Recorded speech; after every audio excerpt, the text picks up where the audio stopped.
It is Wednesday, my dudes, and you are watching The Sweat, presented by DraftKings. I'm Emerson Latzia. We've got Jesse Cofield just off camera. Hello over there, getting ready to talk some baseball with our baseball analyst. But allow me to tease what's coming up in this show. Mike Golick Jr. is here. We are going to talk about some NFL storylines, what he expects out of Notre Dame and Ohio State when they collide in week one of the college football season this weekend. Also, how sore is he after throwing out the first pitch, the Hartford Yard Goats game last night? We're also going to dive into live golf rankings for this week. Yeah, we're going to go there. Plus, what else? Oh, AFC West betting preview. It's the best division in the NFL. We got to do that thing. But right now, Jesse Cofield standing by to talk to our baseball analysts to find out which ones feel like splurging this morning and which ones feel like saving. That's right, Emerson. Yeah. We're going to do some MLB Splurge or Save. We got 9 games tonight going down. But first, let's welcome in our DraftKings contributor, Gary and Thorne. We got RotoWire's Eric Halterman and Paul Bruno. Hello, everybody. Let's make sense of everything that's going down tonight. Like I said, MLB Splurge or Save. 9 games. We're going to start with Splurge or Save at pitcher. Gary and Jacob deGrom, by far the most expensive guy on the board at pitcher. Are you going to splurge on him? Uh-oh. Unmute. I think you're muted, Is that man. him or is that us? I can't tell. Now he looks confused. Still handsome. No? Say something. Can you guys hear me? Yeah! We got him. We got him. Okay, go, dude. Woo! Pretty sure that wasn't on me. I'm proud of myself. So I think you have to splurge at pitcher tonight. This is honestly one of the most hilariously lopsided pitching slates I can remember seeing. You have arguably 2 of the 3 best pitchers in baseball at the top, and then just nothing. A giant pile of nothingness. A bunch of guys I do not trust in the least. So it really comes down to Jacob deGrom or Garrett Cole, and while I think a lot of people might feel this way just because of the looming specter of the Dodgers, I'm going to go with Garrett Cole at $10,500. I mean, the Los Angeles Angels, even with Mike Trout back, are still striking out at just an absurd rate. A 27% strikeout rate across the last 2 weeks. That is the best mark in all of baseball. Cole has also, even with the occasional blow up, been pretty good lately. He's had 1 earned run or fewer in 3 of his last 4 starts. So considering what the other options are, I really do think you have to splurge tonight. Paul, do you agree you just got to go with one of these top 2 guys? No, I'm going to be a little different. I'm going to say there's another favorite on the board that should be included in that. And I look at the lines here, the game lines. Atlanta's a big favorite over Colorado. And that's because Colorado just stinks and Atlanta's a pretty great ball club themselves. Kyle Wright cost $9,800 coming into this one, having thrown 8 quality starts in his last 10 appearances, including the last 3 where he allowed only 3 earned runs over 19 innings and strikes out 20 while walking only 3. That's pretty dominant as well. And don't forget, he's being opposed by a stiff by the name of Ryan Feltner, who has a 5.97 ERA and only 1 quality start in his last outings. If you want to go to the lower end of the board, though, I'm going to give you a high-low option. I like Marco Gonzalez and the Mariners over the Tyler Alexander in a battle of lefty starters, as the Mariners are looking for a sweep in Motown against the lowly Detroiters. Gonzalez only costs $7,300 in this spot. I like the win probability here for Gonzalez, who has gone at least 5 innings in 13 straight outings. All right, Eric. Paul's being a little contrarian here, not going with one of the top 2 guys. What's your strategy? Yeah, Paul's first guy is my favorite there, Kyle Wright. So I disagree with Garion as well. I think it's not 2 guys at the top. I think it is 3, mainly because the Rockies are absolutely awful on the road. They have a 636 OPS as a team away from Coors Field. That's the 2nd worst in the league. The ball just moves differently at Coors, which means their hitters aren't quite used to seeing how it moves when they're literally anywhere else. And Kyle Wright, his ERA is only up a little bit in the second half after that breakout first half, just moved up from 295 to 311. But his strikeout rate's actually up about half a point and his walk rate's down 3 points. So I'm very happy with how he's pitching. I think he's got a great matchup. I'd also look at maybe pairing him with Bailey Falter, just 7,100 against the Diamondbacks, who don't have a very impressive offense. Falter's coming off a run of 3 straight quality starts. So if you're looking to go quite cheap, I think I'd go down there. All right, Paul, what do you think? Are you going to splurge or save in the infields? I go back to the Braves and look for Travis d'Arnaud, who costs only $3,500 here to continue his recent hot streak. Look, we got a guy who's produced 3 two-hit games over the last 4 starts, along with a power surge in the past week. So why not? The Atlanta catcher is the highest-rated infielder in terms of RotoWire's sub 4,000 projected infielders in terms of projected point value tonight. And in the aforementioned mismatch, I expect that to play out tonight. The Jays have not hit well during their current homestand either. But tonight have a great shot at flipping the script against the Cubs team that may not be going with a starter. That could be a bullpen day for a team that hasn't got much in the bullpen there at all. That should be great news for Vladdy Guerrero, who snapped the 10-game homerless slide last night. But he's been hitting regularly, keeping the ball between the white lines with 4 two-hit efforts over his last 10 starts. For $5,900, he has a chance to add both totals tonight. All right, Eric, a lot of options here in the infield. Do you want to splurge or do you want to save?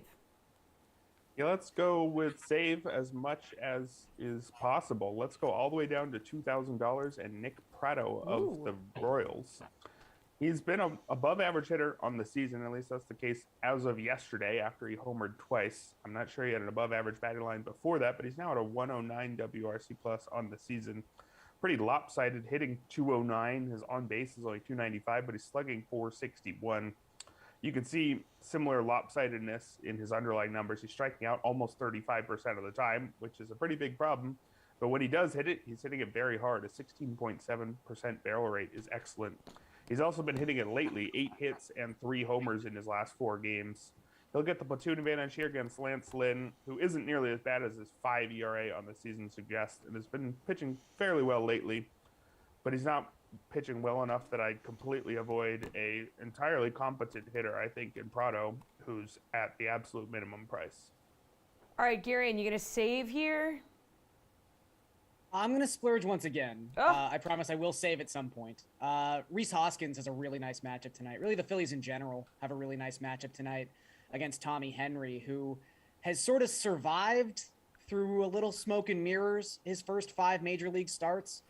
His ERA is under 4, but his expected ERA is well up above 5. And the big reason for that is he just does not have the ability, or he has not shown the ability yet at the major league level to miss bats. And that is a really dangerous way to live against a Phillies lineup that is teetering on full strength. I feel like JT Realmuto going to be back in there tonight. We don't know yet about Nick Castellanos, but still, this is a very good lineup. And so far in this Diamondbacks-Phillies series, there have been a lot of runs scored in Arizona. I think tonight is the Phillies' turn to put up some crooked numbers, and I think Hoskins, who has an OPS over 1 dot against lefties this season, a 179 WRC plus against southpaws, I think he's going to do some real damage tonight against the rookie Henry. All right, Eric, take us to the outfield. Are you going to splurge or save here? What is your strategy? Yeah, I won't go as extreme as I went in the infield, but I am going to save with Mark Canha at 3,700 against the Dodgers tonight. He was having a pretty good season for most of the year, hitting up until a month ago, he had a 120 WRC plus. Definitely nothing wrong with that. But since July 31st, a 188 WRC plus, hitting 324, slugging over 600. Cut his strikeout rate to just 12.5%. It was 18.8% up to that point, and he's more than doubled his barrel rate as well. So he's a guy who's absolutely been on fire over the last month. He'll get the platoon advantage against Tyler Anderson, who's having a career year, but he's not as good as his 2.69 ERA suggests. I don't think he's good enough to scare you away from a competent hitter. And a guy who costs under 4,000 in a deep, strong Mets lineup, who's hitting as well as Canha has been lately, is definitely very interesting to me here. All right, Gary, and you said you were going to save at some point. Are we there? Yes, we are there. All right. AJ Pollock, who's $3,300. There might not be a bigger Jekyll and Hyde hitter in baseball this season when it comes to handedness splits than AJ Pollock, who has 1 home run in almost 300 at-bats against right-handed pitching and 7 home runs in his 89 at-bats against left-handed pitching. That's the difference between a 315 isolated power, which is sort of like Aaron Judge-esque, and a .066 isolated power, which is basically just Billy Hamilton. So AJ Pollock has been completely useless against right-handed pitching. Fortunately, he draws a left-handed pitcher tonight in Kris Bubic, who has really been hit hard pretty much all season, but specifically in his last 3 starts, he's got an ERA up above 9. Opponents are hitting .435 against Bubic, in those last 3 outings. Pollock hit leadoff against a righty yesterday. I think if Luis Robert is still unavailable tonight, you're going to see A.J. Pollock back in that leadoff spot tonight, which makes him infinitely more valuable for the White Sox. All right, Paul, take us to the outfield, splurging or saving. I'm splurging. You got to go with Aaron Judge, first of all. He's hitting moonshots off of everybody, so that's an automatic. But I also talked about an Atlanta stack for me tonight, which will include Michael Harris. $4,400 the price tag there, so it's over the 4,000 mark. I guess that's a splurge. To get a guy who's hit safely in 13 of 15 games, including plenty of extra base knocks. I also like George Springer for the Blue Jays, batting leadoff. He's been hitless in his last 2 games, but before that was on a pretty nice roll. I think he helps the Jays finish the homestand off with a big number, costing $5,800. Don't forget he's at the top of this lineup. We'll get the extra at bat after the 2 hitless outings. I expect a multi-hit game from him tonight. All right, good stuff, guys. That's all we have time for. Appreciate it as always. Mike Golic Jr. going to join the show next. We'll be right back.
Everybody, check out the Gojo Show every weekday to hear former Notre Dame teammates Mike Golic Jr. and Brandon Newman offer their unique perspective on the hottest topics across sports and pop culture. Let's go. So you can grab the show wherever you listen to your favorite podcasts, right? Spotify, Apple, Google Podcasts, the iHeartRadio app, and more. But you can also check out Mike Golic Jr. right here, right now, That's on the right. show with us. Joining us live here on The Sweat this morning from his vehicle's studio. Yeah. Hey, dude, what kind of feedback have you received following your first pitch, the Hartford Yard Goats game last night?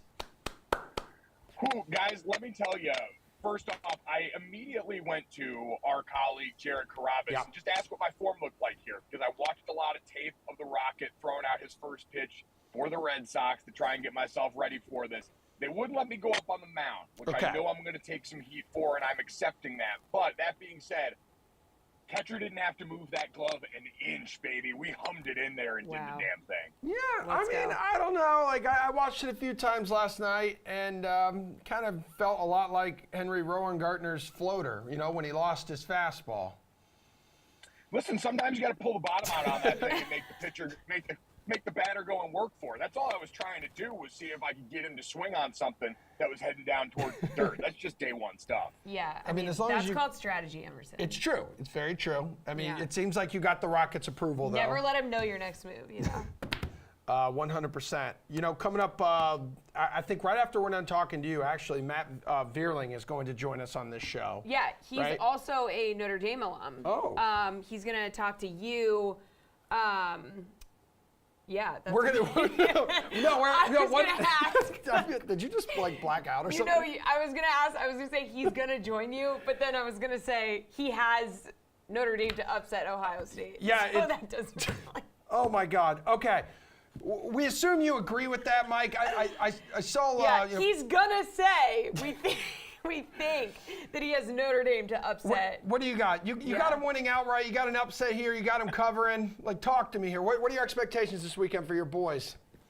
The magic of television on full display here right now. I will say, because Matt's coming up, I have my Notre Dame baseball shirt on today in the car. So mix it up to rep hard for the boys, especially after a stellar spring by the Irish. But I have them, I think, covering this weekend. 17 and a half is a big number. Ohio State's the second best team in college football this year. Them and Alabama and potentially Georgia have the potential to make this season very unfun for a lot of people. We know the NFL firepower that Ohio State's got in the quarterback and receiver room. So I think for Notre Dame, the strategy is going to have to be similar to what they did 2 years ago when they played Alabama in the college football playoff. You got to try and tighten this thing up, make these some body blows, and take the air out of the football. You're breaking in a quarterback who got some experience last year, but it's really the first time day one starter in his career, a head coach that's doing the same thing in earnest at the start of the season. And so I don't expect them to beat Ohio State week one. I would love it. And as we get closer to Saturday, the fan in me will start talking everyone in my life, convincing myself we're going to do this. But I would say the coherent analyst in me says Notre Dame plus 17 and a half is a pretty good deal if the number's still right around there. But I think ultimately Notre Dame is going to have to figure out a lot about themselves in a tough environment, which is a great opportunity for a team that still will have plenty to play for, even if week one doesn't go their way. Yeah, so for the record, Emerson did this interview yesterday with Matt Mueller. We were going to pretend it was today. Okay. That's no, why we were happened. never going to do that. I feel like you're panicking right now. I'm not panicking. I was just explaining what happened. Anywho, yeah, man. We just Be an need, adult one time, Emerson. we just need like Marcus Freeman's defense here. Bend, like don't break, like don't do the whole thing like you did. It was at the Fiesta Bowl against Oklahoma State, right? Like, hang in there, hang tough. I mean, it's painfully obvious football cliches, but Notre Dame will have to be lights out in the red zone on defense and offense. Like, you cannot have a touchdown percentage in the red zone lower than 90% if you're Notre Dame, because you're going to, I hope, in theory, have limited opportunities because you go ball control on offense. And on the other side, Ohio State's going to get big plays. Notre Dame, I don't think right now has the personnel to go man-to-man across the board consistently when you're trotting out Marvin Harrison Jr., Jackson Smith and Jigba, and the rest of that receiver room. And so there's going to be holes in every zone. Those guys are good enough to find it. You've just got to, once those windows shrink in the red zone, be able to come up with one or two game-changing plays. Maybe steal a possession with an interception or something like that. You've got a defense with enough playmakers, especially up front, with a guy like Isaiah Foskey, who can get in the backfield, can absolutely harass C.J. Stroud, but you're going to have to be opportunistic in those areas if you want a shot. All right, dude, I know that game is the top of your list for most anticipated contests of the week one football season, but which other games are you most looking forward to here this weekend? Yeah, I mean, listen, the football hipster pick for me is Cincinnati, Arkansas. Yeah. I'm fascinated to see what Luke Fickell's crew in a post-Desmond Ritter era, coming off being the first group of five team to kick down the door on the college football playoff.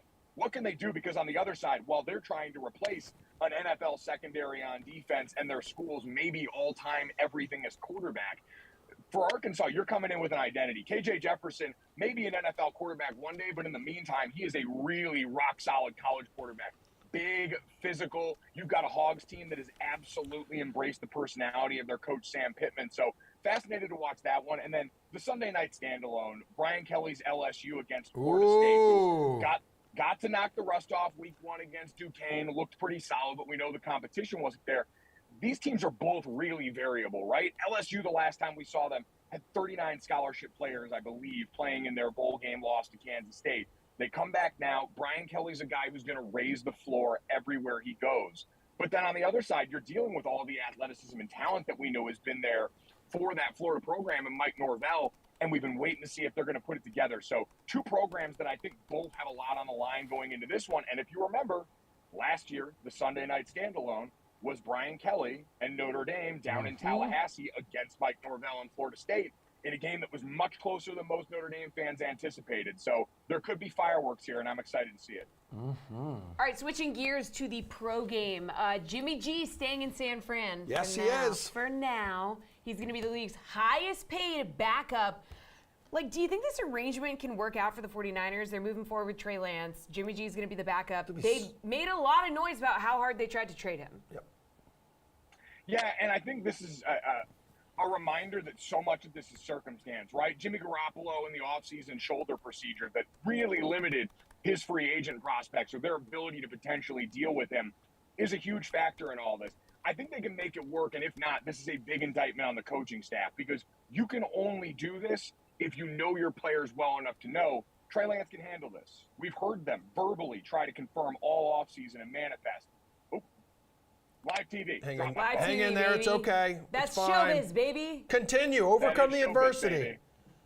Overcoming adversity, but you've heard them trying to speak into existence. This is Trey Lance's team. He's at the reins now. We're doing everything for him. And that means being willing to absorb the ups and downs that come with that, especially when you're going to have potentially some parts of the public. Now, I think most Niners fans are pretty obvious and pretty aware of what Jimmy Garoppolo is and are ready to see the upside somewhere else for Trey Lance and develop in that. But you've got to be very committed to that as a coaching staff and know your player enough to know that that's not going to rattle Trey Lance, because if it does, and this is something that does affect his development, and he's a quarterback who can handle that situation, then that's on Kyle Shanahan and that staff for not knowing the player they drafted well enough to be able to make the right decision by him with what they've done with a backup who's going to be on everyone's mind every step of the way this season. Yeah, and Trey Lance reportedly had a positive reaction when he was told that Jimmy G was coming back. Said, awesome, grateful for everything that I guess that Jimmy G did for him last year.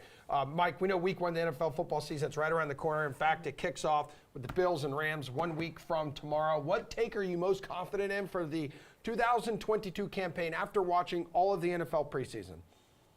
Man, I tell you what, I just keep going back to this looming specter now that we're going to probably see the Bucs in the Super Bowl, aren't we? Like, all of this wailing and gnashing of teeth about Tom Brady missing 11 days in camp, and all the speculation about is he the masked singer or what's going on, and everyone worried it's going to somehow, like, we're worried about their offensive line. We're worried about them bringing in weapons that haven't had time with Brady. And it just seems like, especially after he popped up in that last preseason game and got everyone hot and bothered with a little downfield action to Julio Jones, that somehow in an NFC that we know is the lesser of the two evils in the conferences this year, somehow Tom Brady's going to black magic his way to the top on this thing. Yeah. All right, finally, it is that time again. Time for the Gojo Rose of the Week. What player, team, or thing in the world has earned your admiration and receives this week's rose, and you can't choose your own first pitch? I will not give it to myself. I have the humility to just let the tape speak for itself. The eye in the sky don't lie when it comes to the pitch. But I'm going to go Vanderbilt football here, man. Ooh. Week 0, they went out and hung a 60-burger on Hawaii. But that's, only part of this. What they did was manage to finagle, you could say, a second bowl game if things go well, but realistically for Vandy this season, might not be bowl eligible. So they managed to get a week 0 bowl game out in Hawaii. They got out there the prior Sunday. They got to enjoy the sun and the sand. As someone who went to the Hawaii Bowl back in the day, it's the best bowl game I ever played in. And then those guys got to go out and beat a completely, undermanned Hawaii team and enjoy it along the way. So Vanderbilt football, man, for essentially working a vacation into the beginning of your season that allowed you to go out and feel probably as good about yourself as you'll have the ability to feel all year. I applaud you. I hope you will accept this rose because I would love you to come on this journey with me.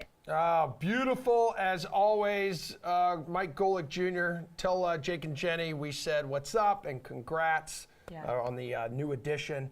We'll catch up with you next week, dude, and we also miss Brandon as well. Everyone, once again, you can check out the Gojo Show wherever you listen to your favorite podcast. So again, it's like Spotify, Apple, Google, all that stuff. Okay, coming up, we got an AFC West preview. We'll talk top DFS plays. We got a sports betting preview of what's considered the strongest and best division in all of the NFL. But first, here's part of my conversation with Matt Vierling of the Phillies from a couple days ago, Jesse.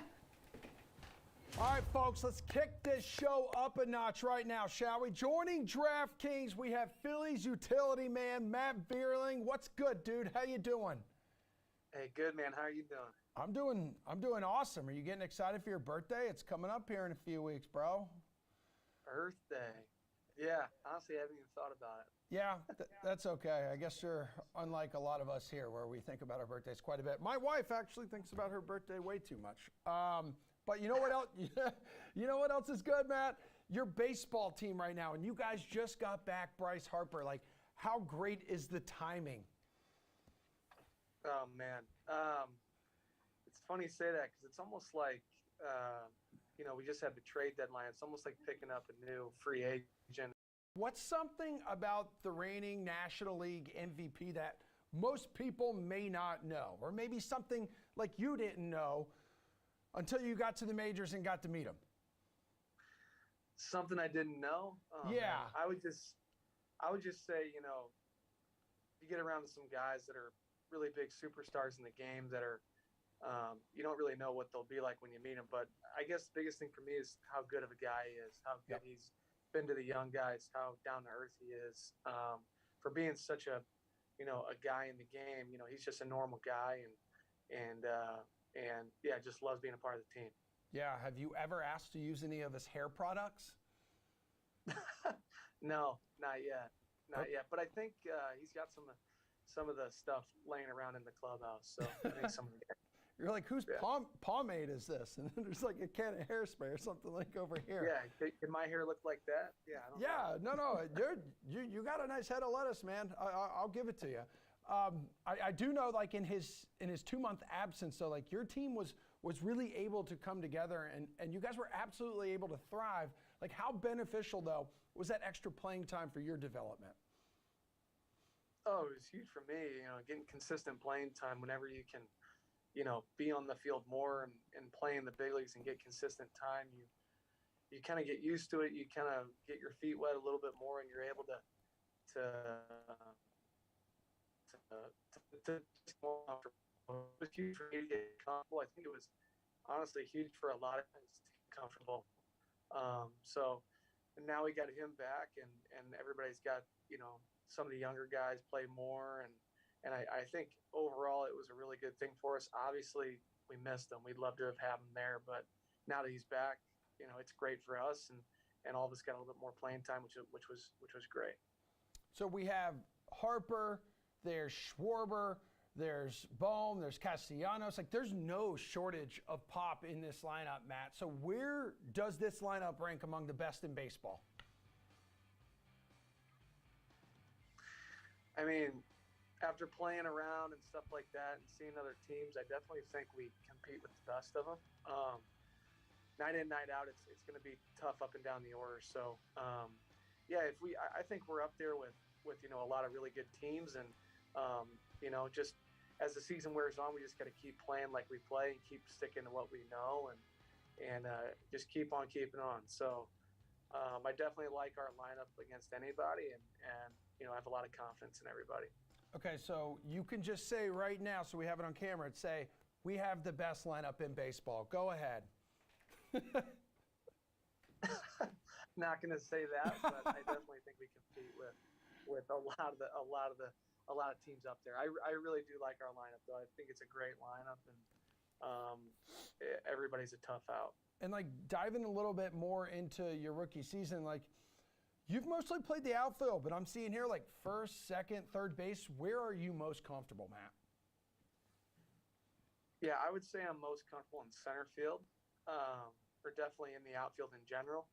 But as the season's gone on, there's been certain times when Tom says need me to play third base or second base or even first base a little bit. So whatever I can do to help the team win, I'll be there to do that. So yeah, wherever he puts me. But yeah, I do feel comfortable in the outfield, I'd say. And I haven't spent a whole lot of time in Philly, but one thing you always hear about is the passion of your fans there and the city of Philadelphia in general. So can you give us a moment that you've experienced that passion and it was on like full display? Yeah, let me try to think. They're definitely a very passionate fan base. When you're doing great, I mean, it's one of the best fan bases out there. And then they'll let you know when you're doing bad too, but that's just a part of Philly. Yep.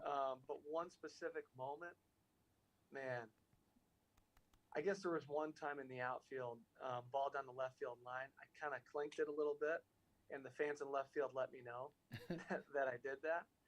But I think I got a hit the next time coming up, and I came out there and they're cheering for me. So I think that describes them pretty well. Just they love you and they want you to do well, and when you're winning, there's not a better fan base out there. Yeah. So Matt, just don't suck, okay? If you don't suck, Yeah. You'll be okay. Pretty much. Before you take off, man, I know you're a Notre Dame alum. I grew up a Notre Dame fan as well. Like they start their football season this weekend, Ohio State. What's your prediction? Come on, you got to tell me. Prediction, it's going to be a tough one. I definitely got Notre Dame. Yeah.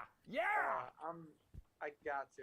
But no, I want to see how the new coach does. I want to see, this is a huge game for him starting out. So we'll see how Freeman does and how the team looks, and I'm pretty excited. So it'll be good. Pretty excited, but also maybe a little nervous. There's C.J. Stroud on the other side, who's like the Heisman favorite. Yeah, we don't really need to think about that. No. We'll just see how they do. No, Yeah. You know what, man? Like Notre Dame too. Like the beauty of that program, you maybe get like one loss, in a season. So like even if you do drop this one, you got some tough opponents the rest of the way. You still win out. You still have a shot at the college football playoff and a national championship, right? We got to think positive here. Yeah, positive. No, 100%. You usually got that one loss. You can kind of get through that, and then you just got to beat all the other teams. They got a pretty good schedule, so we'll see how they do. All right, Matt, it was great talking to you, man, and thanks so much for hanging out with us here at DraftKings, and good luck the rest of the way. Keep doing you, dude. Yep, thank you guys. Appreciate it. Join us for a special edition of The Sweat this Friday morning as we do our first ever live best ball draft. Yeah. 8 of our esteemed football gurus will join us to make some picks, shred each other's choices, and just have some fun. Some good old-fashioned fun. We're going to be starting at a special time, 10:30 Eastern time in the morning, 10:30 a.m. Eastern time. Get there early for the first annual Sweat Best Ball Draft. We ordered a small referee jersey for Samir. Samir will be here in studio rocking that. So in case there are any errors or someone tries to draft somebody. You had to say small. Yeah. You couldn't just say So a referee jersey. Anywho, yeah, and he's going to have a whistle and everything. And these 3 guys are going to be part of it as well. Jeff Ulrich, Pierce Dietrich, Reed T. Fowler. Here for an AFC West division preview as we continue our division previews because the NFL season kicks off 1 week from tomorrow. What's our first question? Okay, so top DFS player in the division. That's what we're going to go to. I think Patrick Mahomes. Patrick Mahomes! Surprise! Anybody else come to mind, Reed, or is that just... It's Patrick Mahomes. Yeah, a lot of people come to mind. That was a lot of stuff, a lot of opening there. I gotta compose myself after that. Yeah, you can go Justin Herbert, Austin Eckler, Devontae Adams. This Russell Wilson, the receivers in Denver. This is completely stacked, and so you can really go anywhere. I'm actually going to highlight Juju Smith-Schuster. I think he's been the darling of DFS and season-long fantasy over the offseason because when you have this Travis Kelce and that's it. In that offense, and we really don't know if they're going to deploy multiple running backs. It's becoming more and more likely that Juju gets back to his sophomore year where he got 1,400 plus yards in the NFL. He was a guy that was doing that with Ben Roethlisberger. That's a massive upgrade now to Patrick Mahomes. And if you take a look at what he's done, in that season, he was fantastic. He just couldn't get that number 1 role solidified in Pittsburgh. He hit some injuries. So give me Juju. Hunter Renfro's also there as well, but I like Juju. Damn. All right, Jeff, a lot of options here, but Patrick Mahomes is probably going to be the favorite. Yeah, the AFC West is just a fantasy buffet this year. We could literally highlight about 12 players. None of them would be wrong picks, but I'm going to go slightly off the board too. I'm going to go with Courtland Sutton. I like the best quarterback that Courtland Sutton has played with in his career has been Joe Flacco. And he averaged over 15 fantasy points in 2019 with Joe Flacco as his quarterback. Since then, he's had Drew Lock rapping on the sideline and check down Teddy Bridgewater. I think that Russell Wilson, who has supported a top 15 wide receiver each year, he has been a quarterback in the NFL since 2015, is absolutely going to unlock the lethal potential here of Courtland Sutton this year. This is a player who, is going to be great in the end zone, where Russell Wilson has been a top 2 quarterback in terms of just end zone targets as well each season over the last 5 years. And, he can work in a variety of different ways. I think Jerry Jeudy is in for a good year too, but I think Sutton is the guy who can really take off this year. Let's not overlook the Bible narrative that these guys have going since the start of camp. By all reports, these guys are just absolutely unlocking each other's potential. So I'm going to go with Courtland Sutton as my top player from this division. Pierce, it's a buffet of options. Who are you putting on your plate?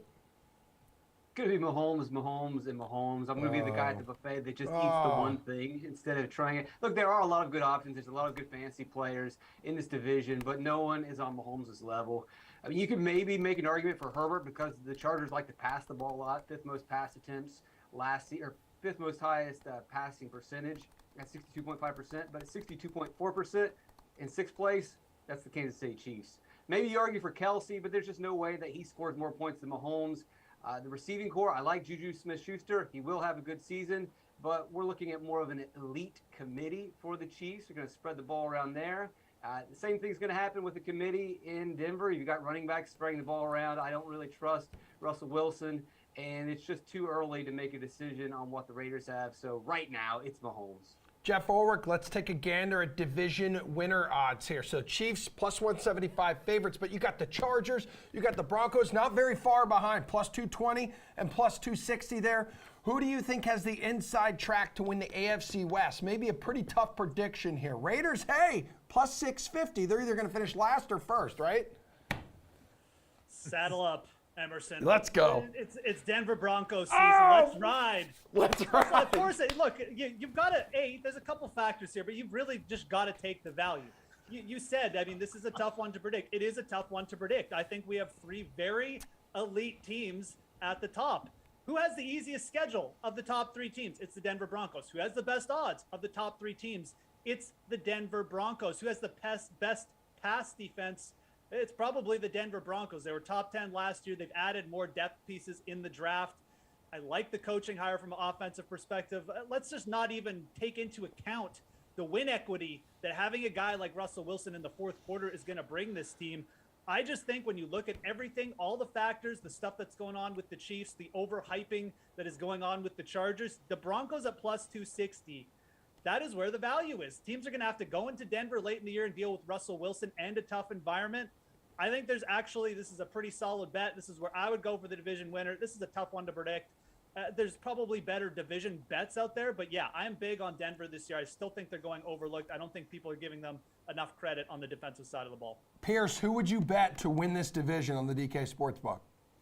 Going to be the Chiefs. The Chiefs own this division. Okay. They're going to win this division. They win it every season. Nothing has really changed. I know that Jeff wants to believe in the Broncos. I don't believe in Russell Wilson. What has hurt Russell Wilson in the past is offensive line. Now, according to ESPN and PFF, the Broncos have a really good offensive line. But if you look at last season, what did the Broncos offensive line do? Oh, I don't know. Teddy Bridgewater had a 29% pressure rate, 3rd worst in the league. So even if they have improved, there's no way that this all of a sudden is a top 5 offensive line. And we've seen what Russell Wilson does when he doesn't get the blocking that he needs. The Raiders have improved their offense, but their defense is still pretty poor, and their offensive line is ranked towards, 29th out of 32 teams. They have the worst run blocking unit projected in the league, so they're not going anywhere. And the Chargers are going to Charger. The last 3 seasons, the Chargers had pretty solid rosters. In 2020, they had a good team, and they went 7-9. Last year, again, a really solid roster, and what did they do? They missed the playoffs. They find ways to lose games. I don't see why the Chargers all of a sudden are just going to flip a switch and become a good team. They're great, on paper, but as a whole, it's not a winning team. This is the Chiefs division. I mean, Reed T. Fowler, like the Chargers, they seem good enough to have a shot there at the division title, not too far behind the Chiefs in the odds department. What about your Raiders, too? I mean, these guys are living in 2008, 2009. Yeah. I mean, here's Pierce ordering romaine lettuce and croutons at a salad bar. And no dressing. The Chiefs. Like, I love the Chiefs. I get it. And Russell Wilson, Pierce hit the nail on the head. This offensive line for Denver is nothing special. It really isn't. And what happened in Seattle when he had nothing special at the offensive line? He was struggling to hit any wide receiver in the broadside of a barn. I love Russell Wilson, but I think when you talk about preseason hype, I mean, no one's getting more than the Broncos that these guys are going to the Super Bowl. I like them a lot, but let's temper expectations. I'm actually going to go with the Chargers at plus 220. Because if you take everything, right, we could probably say offense and defense, this division, or especially on offense, you can probably equal them all in the same, a level playing field. But who has the best offensive/defensive line? It's the Chargers, right? Khalil Mack comes over for the defensive line. Joey Bosa is probably going to have 12, 13 plus sacks this year. I'll get to that in a little bit. J.C. Jackson in the back. And then what do the Chargers do with their offensive line in the draft? They completely bolstered it. So I like them at plus 220. All right, let's move on here. Pierce, favorite team win total in the division? Who are you going with? Kansas City over 10.5 wins. Are you kidding me? Yeah. Why is this number so low? It's the Kansas City Chiefs. Last time I checked, Andy Reid's still pretty good. Patrick Mahomes still pretty good. Travis Kelce's pretty good. The defense was really strong last season. They got off to a slow start, but remember the stretch they went down at the end of the year where no one could score 17 or more points against them. The defenses looked good in the preseason. Are we really just marking them down because of Tyreek Hill? As Reed mentioned earlier, Juju Smith-Schuster is just a couple years removed from a 1,400-yard season.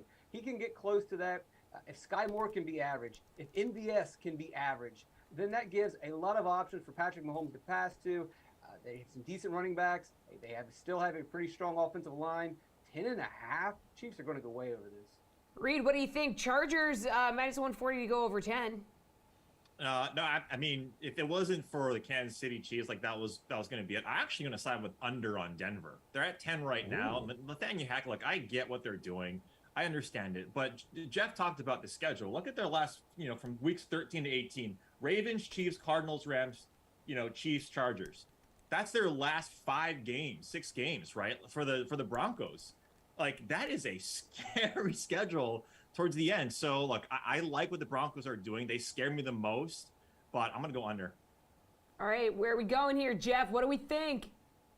Win, win, win, win, win. That's what I see on those schedules. I like how Pierce thinks that nothing has changed in this division, even though the Broncos went from Drew Lock to Russell Wilson. He's concrete in his takes. Reed, put on your earmuffs, pal. I'm going to give you a second. Put on your earmuffs. Oh, no. Thank you. Uh-oh. Vegas Raiders under 8.5 wins, No! plus 110. The Vegas Raiders are going to be an absolute slot machine for fantasy points. They are absolutely going to rack it up. Do you want to know why they're going to be racking up fantasy points? Because their defense is going to get torched this year. They got to deal with Herbert, Wilson, Mahomes. This is a bottom 3 secondary. I'm sorry, but it is. They lost their best cornerback in Casey Hayward. He was the only thing making that defense respectable on the back end. This is going to get ugly on the defensive side. If Max Crosby or something happens to him, they're going to have no pressure because Chandler Jones is ancient and can't stay on the football field. I just think that Vegas is going to be a fun team to watch. I just don't think that the wins are going to be there. I also am really not thrilled with Josh McDaniels. This guy's trying to get Brandon Bolden, Amir Abdullah on the field. What are you getting there? Amir Abdullah has been in the league for about 5 years. I think we've seen all we need to see from Amir Abdullah. So I don't really like what Josh McDaniels is throwing out. I think that the Raiders are, like I said, fantasy purposes, yes, they're going to be throwing the ball a lot. That's good.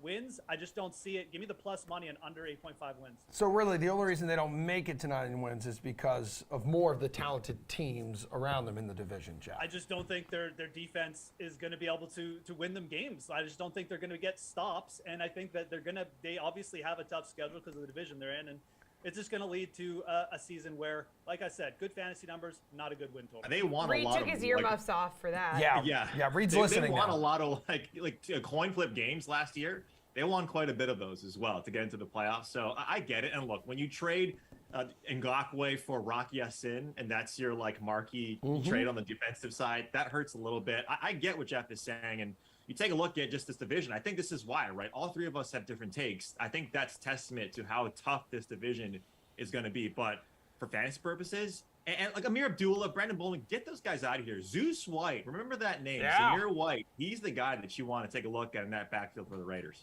All right, guys. Producer Tom Glennon would like you guys to speed it up a little bit for this last one. Favorite player, future in the division, Reed T. Fowler.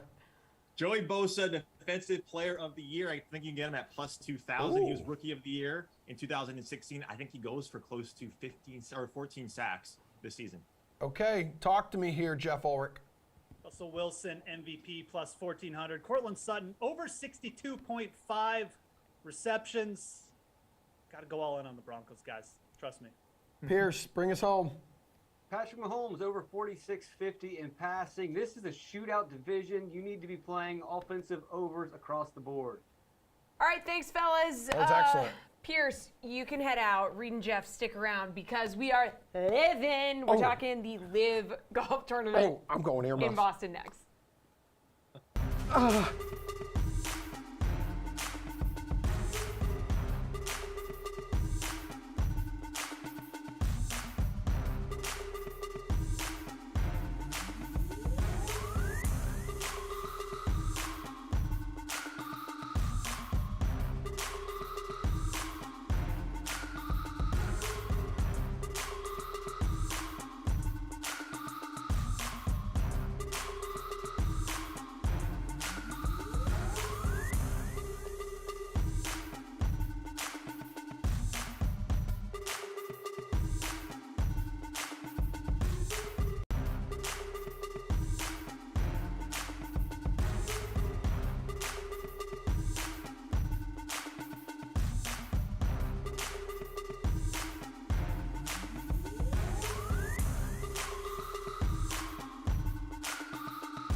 just want you to know, Reed hates like when I do that. So I know Reed doesn't like it when you do that. When you do the Matthew I love McConaughey. it. Reed when loves Jesse does everything that I What? do. He doesn't like it when you do it, but he likes it when Yeah. I do it. All right, All right. As you can tell, Reed is here. DraftKings contributor Reed Fowler. We also have DraftKings contributor Jeff Ulrich. The boys, the golf gurus, are here for a segment called "Show Me How to Live."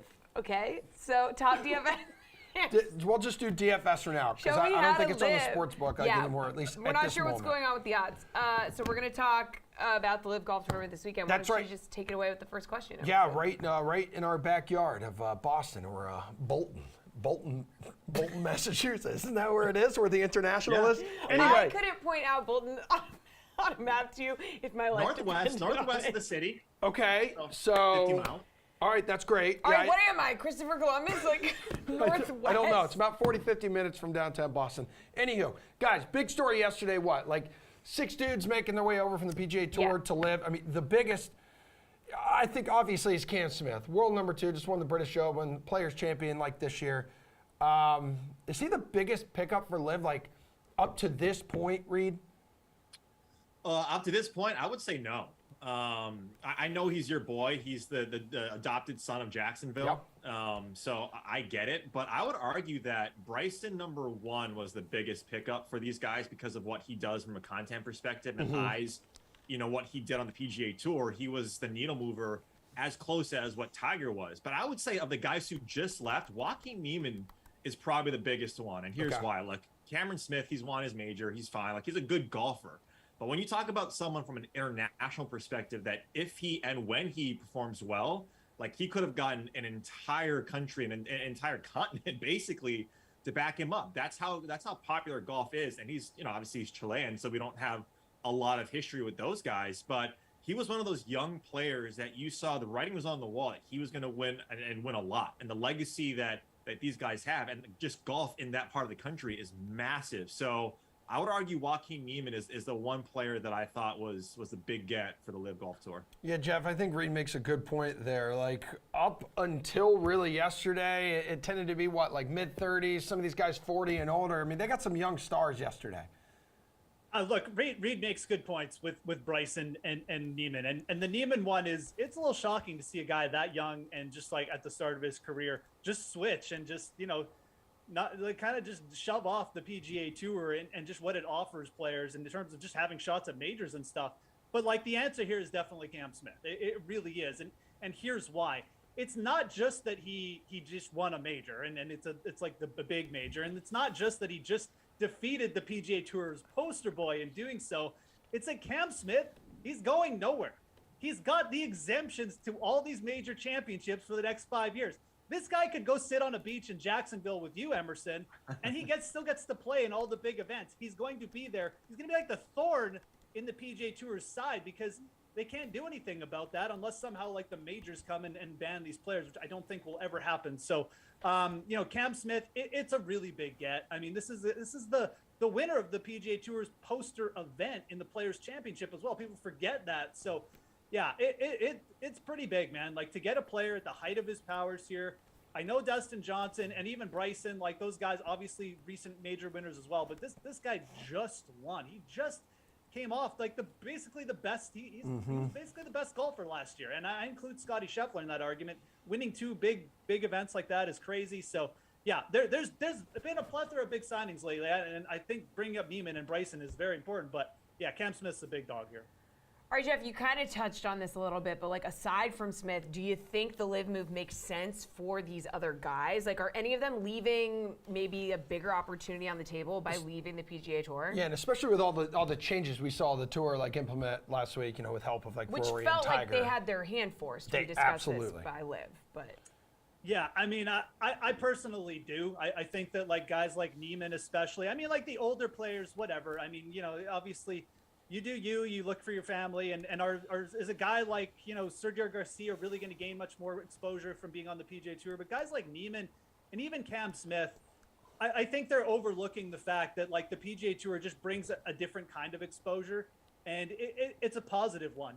It's obviously in line with the more mainstream media and just having access to a little bit more coverage and stuff like that. And I think long term, like these players are probably going to regret not having the same kind of exposure. So I do think that these young players kind of just taking the short-term approach, and obviously, money is involved. It's a big deal, but for most of these players, they've kind of reached their peak anyways. It's the Niemans and the Cam Smiths, and I'm not going to throw Taylor Gooch in there because he just doesn't deserve to be in the same category as these players, but it's really just Niemann and Smith. I think that the more young players that go over, you're going to actually see some regret in the long term. So, all right, Reed, do you agree some of these guys might say oopsie in a couple of years?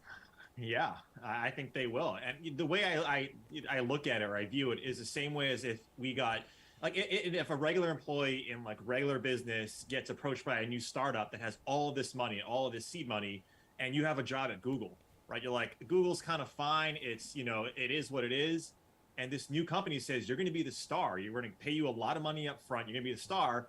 But then 1 year, 2 year, 5 years down the road, what if that money dries up? What if things don't work? The legacy infrastructure of the PGA Tour, like Jeff was talking about, is massive. That reach is massive. And finally, right, their hand got, like you guys mentioned, got pushed a little bit, and they're making changes. What you want to see, though, and Jeff made a really good point, is what you don't want to see is these young guys winning these majors and then going over to live, because that's what basically Cam Smith did, where he's now going to play in all of these majors, and then he's going to get a ton of money over at live. You don't want to see that. But yeah, I think they are leaving a big opportunity, because the safety of the PGA Tour is massive. It'll be interesting to see if down the road, if they might let people come back from live. Yeah, I don't know. We don't know, a lot would have to happen. Yeah. In order Papa for J that says, Papa J was like, you go, you're gone. Yeah. I know, but then a lot of people left. So Grandpa Jay. Yeah. All right, we have less than a minute to go in the show. We'll talk a lot more about this tonight on the slate with all three of us. But DFS salaries are out, guys. Who's your favorite DFS play for this? It tees off 2 o'clock Eastern time Friday, first round. Reed. Kevin Na, $7,800. I know Paul Casey's right there too at $9,900. I like him a lot, but give me Kevin Na. Does well on par 70s under 7,000 yards, or at least he did on the PGA Tour. Yep. So give me Na. All right, who do you want here, Jeff? There's 5 dudes that'll cost you at least $10K. It's a live event. I'm just going to keep talking about Bryson at $10K until he finally does something. I just think that with the discount you're getting, he's cheaper than Taylor Gooch. That you just need to keep on this guy. He was really good tee to green his last time out. And then for a value, Adrian Otegi at 6,300. Quality player. He was 6th in the live event. I think the first one in London. That's a good value. I would stay on him too for like a top 10. All right, good stuff. Taylor Gooch was also your guy, right? I thought he was. You're really. You gotta go, man. We gotta go. All right, we got to get out of here. I got articles to write. The opposite of my guy. Bears at 49ers at noon for our Madden show. The slate tonight at 4. You guys, you read. Yeah, I said that. I thought you said 4. I think. Okay. Yep, you're right. It's at 5. It's so good to have you back. Live, they're going to talk NFL. See that.